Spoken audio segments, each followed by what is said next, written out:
Bright Future School of Studies.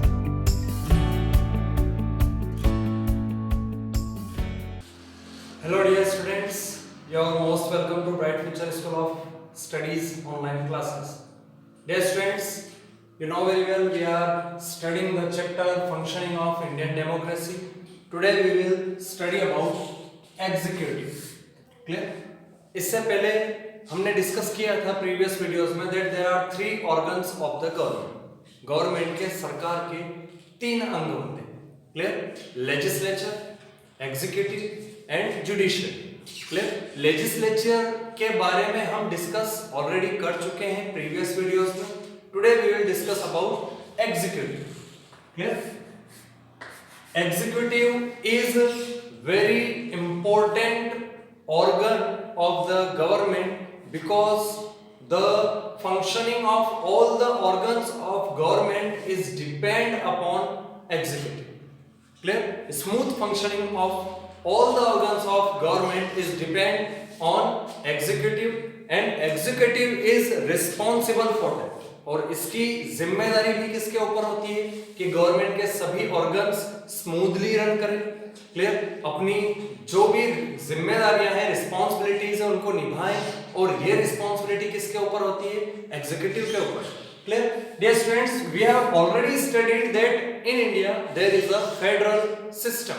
Clear? India में कौन सा सिस्टम है? फेडरल सिस्टम है. It means the powers are divided between two governments, state government and union government और central government. तो इस वजह से एग्जीक्यूटिव भी क्या होंगे?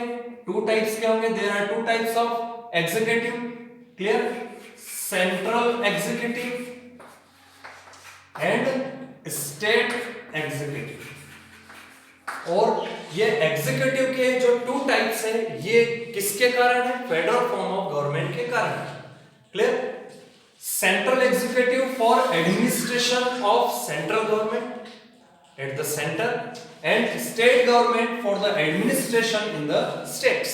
Clear? States में administration यानी कि प्रशासन के लिए state executives होते हैं और central executives होते हैं center में यानी कि केंद्र में, पूरे देश में administration. अगर हम central executive की बात करें तो president, prime minister and cabinet of ministers, ये थ्री एग्जीक्यूटिव्स होते हैं सेंट्रल गवर्नमेंट.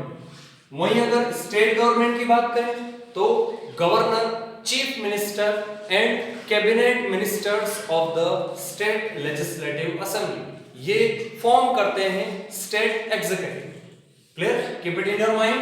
सेंट्रल गवर्नमेंट कौन कौन मिलकर बनाते हैं? President, prime minister and cabinet of ministers. Clear? और वहीं अगर हम स्टेट एग्जीक्यूटिव की बात करें तो state executive governor, chief minister and cabinet of ministers. Is that clear? सबसे पहले हम बात करते हैं एग्जीक्यूटिव में सेंट्रल गवर्नमेंट की या central executive. Clear? Central executive में हमने सबसे पहले पढ़ा है president, president of India. Clear? Indian constitution के according the president of India is the constitutional head of the India. Clear? हमारे कॉन्स्टिट्यूशन के अकॉर्डिंग हमारे जो संवैधानिक मुखिया है यानी कि कॉन्स्टिट्यूशनल हेड है वो कौन होते हैं? प्रेसिडेंट होते हैं. क्लियर? हालांकि जो प्रेसिडेंट होते हैं वो एक नॉमिनल हेड होते हैं, नाम मात्र के मुखिया होते हैं. जो रियल पावर्स होती है वो होती है कैबिनेट ऑफ मिनिस्टर्स के पास. और कैबिनेट ऑफ मिनिस्टर्स के हेड प्राइम मिनिस्टर होते हैं, इसलिए रियल पावर होती है किसके पास? प्राइम मिनिस्टर के पास. Is that clear? बट अगर बात हो कॉन्स्टिट्यूशनल हेड की, संवैधानिक मुखिया की, संवैधानिक देश के अध्यक्ष की या राष्ट्रपति की, तो वो होते हैं president of India. Is that clear? Let's talk about the tenure of the president. Clear? President का जो टेन्योर होता है वो 5 इयर्स का होता है. क्लियर? 5 इयर्स के बाद में इलेक्शंस होते हैं और फिर न्यू प्रेसिडेंट या सेम प्रेसिडेंट फिर से इलेक्ट होकर बनते हैं. क्लियर? वहीं प्रेसिडेंट का 5 इयर्स का टेन्योर होता है, लेकिन इस 5 इयर्स के टेन्योर के कंप्लीट होने से पहले भी प्रेसिडेंट को उनकी पोस्ट से हटाया जा सकता है. We already discussed about it. और वो प्रोसेस होती है, उस प्रोसेस को बोला जाता है मोशन ऑफ इम्पीचमेंट, महाभियोग। क्लियर? मोशन ऑफ इम्पीचमेंट के थ्रू प्रेसिडेंट को अपना टेन्योर कंप्लीट करने से पहले भी अपने ऑफिस से रिजाइन करना होता है, अपना ऑफिस छोड़ना होता है मोशन ऑफ इम्पीचमेंट के थ्रू, जो कि दोनों ही हाउसेस में से यानी कि अपर हाउस और लोअर हाउस यानी कि राज्यसभा और लोकसभा दोनों में से किसी भी हाउस में मोशन ऑफ इम्पीचमेंट लाया जा सकता है। क्लियर? उसके बाद में क्वालिफिकेशन। तो what are the qualifications for being the president of India? Bharat का राष्ट्रपति बनने के लिए क्या क्या योग्यताएं होना चाहिए? Clear? The first one is as usual, जो कि हमने मेंबर ऑफ पार्लियामेंट यानी कि member of Lok Sabha house of the people के लिए पढ़ी थी।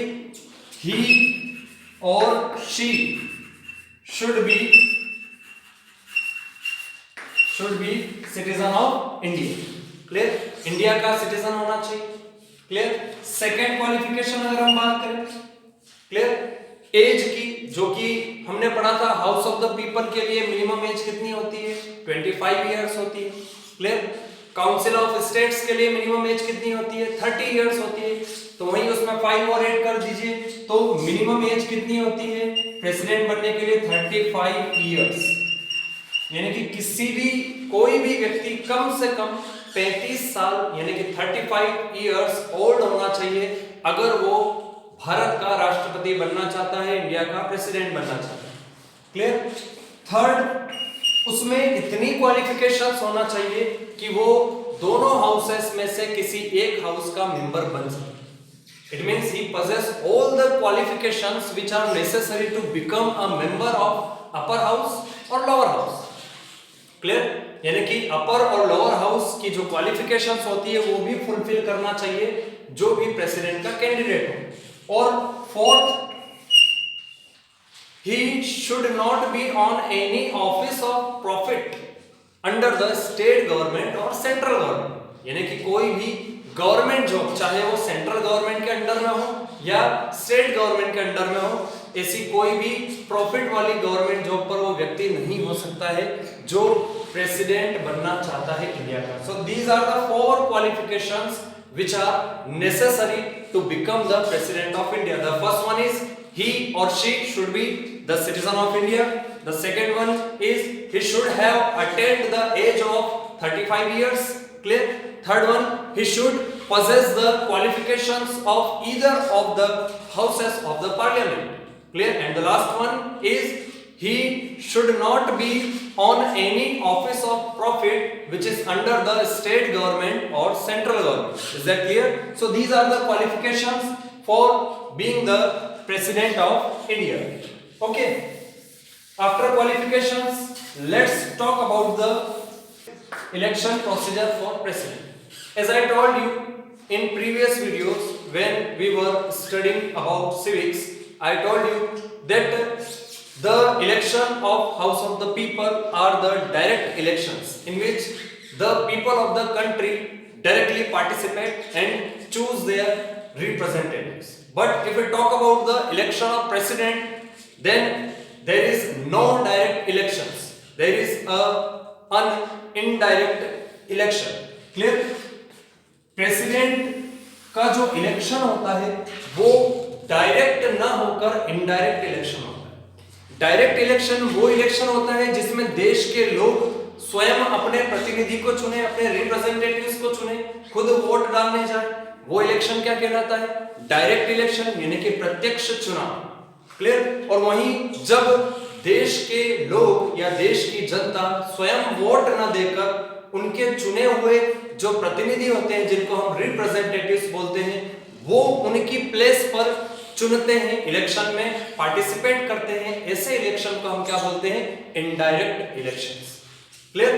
तो प्रेसिडेंट का जो इलेक्शन होता है वो डायरेक्ट ना होकर कैसा होता है? इनडायरेक्ट होता है। इनडायरेक्ट इसलिए होता है क्योंकि उसमें देश की जनता डायरेक्टली पार्टिसिपेट नहीं करती है, डायरेक्ट वोटिंग नहीं करती है, जबकि देश की जनता लेजिस्लेटिव असेंबलीज में यानी कि स्टेट इलेक्शंस में और हाउस ऑफ द पीपल में यानी कि सेंट्रल इलेक्शंस में जो उनके रिप्रेजेंटेटिव्स चुनती है, वही रिप्रेजेंटेटिव्स देश की जनता के बिहाफ पर यानी कि उनकी जगह पर देश का राष्ट्रपति चुनते हैं। Is that clear? सो ये प्रोसीजर होता है एक इलेक्टोरल कॉलेज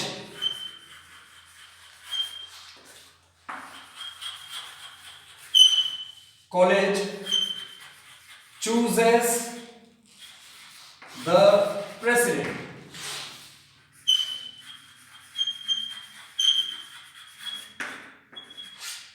प्रेसिडेंट का इलेक्शन एक इलेक्टोरल कॉलेज के थ्रू होता है। क्लियर? इस इलेक्टोरल कॉलेज में क्लियर कौन कौन शामिल होते हैं? Members of parliament, members of parliament में दोनों ही हाउसेस के मेंबर्स आ गए हैं, राज्यसभा के भी और लोकसभा के भी दोनों ही मेंबर्स, दोनों ही हाउसेस के, यानी कि जो सेंट्रल लेजिस्लेचर है उसके जो 2 हाउसेस होते हैं, upper house and lower house, जिनको हम राज्यसभा या लोकसभा बोलते हैं, उन दोनों के ही मेंबर्स पार्टिसिपेट करते हैं प्रेसिडेंट के इलेक्शन में। Second, all the members of legislative assemblies of states, यानी कि जितनी भी स्टेट्स है इंडिया में, उन सभी स्टेट्स की लेजिस्लेटिव असेंबलीज के मेंबर्स, यानी कि हम कह सकते हैं एमएलएस। क्लियर? जितनी भी विधानसभा है राज्यों में, उन सभी विधानसभा के जो एमएलएस होते हैं, विधायक होते हैं, वो भी वोट डालते हैं किसके इलेक्शन में? प्रेसिडेंट के इलेक्शन में। और थर्ड, कुछ यूनियन टेरिटरीज भी ऐसी है इंडिया में जहां पर लेजिस्लेचर है, और कुछ यूनियन टेरिटरीज ऐसी है जहां कोई लेजिस्लेचर नहीं है। तो एक अमेंडमेंट के थ्रू 2 स्टेट लेजिस्लेचर्स जो कि यूनियन टेरिटरीज के लेजिस्लेचर है, उनको भी इलेक्शन प्रोसीजर में इन्वॉल्व किया गया है। वो है दिल्ली और पुडुचेरी, पुडुचेरी की स्टेट लेजिस्लेचर। बेसिकली दिल्ली और पुडुचेरी दोनों ही यूनियन टेरिटरीज है, but despite being union territories they have legislature. Clear? Union territories होने के बावजूद भी वहां पर स्टेट लेजिस्लेचर है, यानी कि लेजिस्लेटिव असेंबलीज है। तो इन दोनों लेजिस्लेटिव असेंबलीज को भी प्रेसिडेंट के इलेक्शन में वोट डालने का अधिकार है। It means in legislative assemblies के मेंबर्स को, क्लियर, वो सभी लेजिस्लेटिव असेंबलीज जिनके मेंबर्स को जनता के द्वारा डायरेक्ट इलेक्शंस के थ्रू चूज किया गया है, वो सभी मेंबर्स वोटिंग कर सकते हैं प्रेसिडेंट के इलेक्शन में। तो इन तीनों को मिलाकर एक इलेक्टोरल कॉलेज फॉर्म होता है, और ये इलेक्टोरल कॉलेज इलेक्ट करता है प्रेसिडेंट ऑफ इंडिया को। Is that clear? So this is the election procedure of President of India. Okay. Now let's talk about the powers of the President. Clear? President की powers के बारे में discuss करते हैं. Clear? हालांकि president की जो पावर्स है वो 42nd अमेंडमेंट, एक अमेंडमेंट हुआ था 42nd अमेंडमेंट,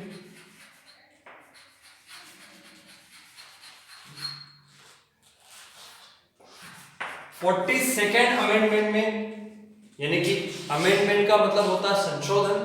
हमारे कॉन्स्टिट्यूशन में एक अमेंडमेंट किया गया जो कि 42nd अमेंडमेंट था। इस अमेंडमेंट के थ्रू ये एक आर्टिकल जोड़ा गया कि प्रेसिडेंट अपने सभी डिसीजंस के लिए कैबिनेट ऑफ मिनिस्टर से बाउंडेड है, यानी कि कैबिनेट ऑफ मिनिस्टर्स के ऊपर डिपेंड करते हैं।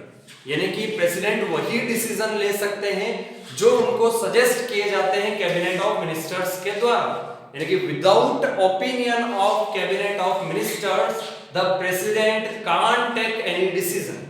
क्लियर?